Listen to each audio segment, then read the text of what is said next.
Hi, I'm Danny Buchholz. I am the Director of Education with Encompass Real Estate School. In this video, I am going to talk to you about dual agency and designated dual agency.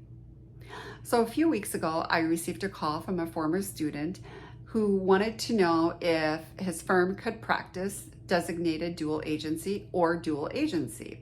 And the first thing I asked him, what does the office policy state, or your office manual? What does that state? He said, we don't have one.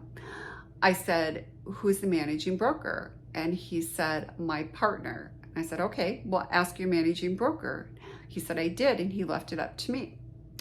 I said, okay, well, first of all, you need to have a policy around that. Do you practice dual agency or do you practice designated dual agency? I do not allow agents in my real estate firms to practice dual agency because it is extremely hard to serve two masters, okay? So what do I mean by that? So if I have John come to me and say, hey, Danny, can you list my house? And so I list his house. And then Jane comes to me and Jane says, I would like to write an offer with you as the listing agent for this property. And my firm does not allow me to do a dual agency. Number one, I'm going to get in trouble, right, with my firm. And number two, I should know that I shouldn't be doing that, all right?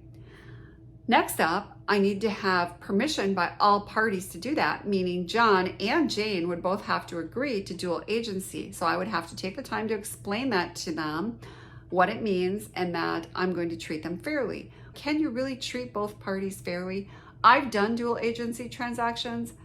They're hard to do. I just will not allow anybody to do it. So designated dual agency is, let's just say that I own and operate ABC real estate firm, which I do, but that's not the name of it.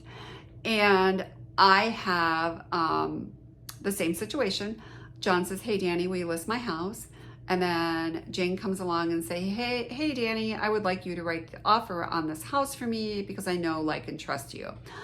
My response to Jane is, I'm really sorry, but we're not allowed to practice dual agency at this firm. However, the alternative is I can assign you to work with another agent in my office that can treat you fairly and help you through this process.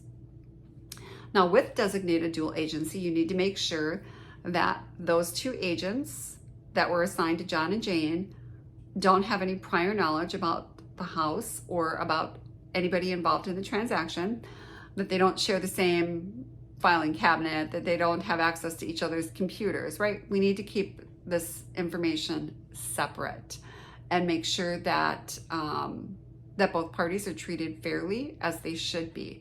So that is the difference between dual agency and designated dual agency. And if you can practice it, your firm needs to be able to tell you if you can practice it or not. So I hope that helped to clarify, because I know this can be super confusing.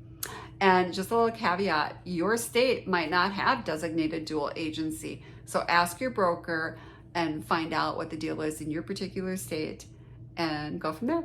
Make it a great day. Thanks for watching.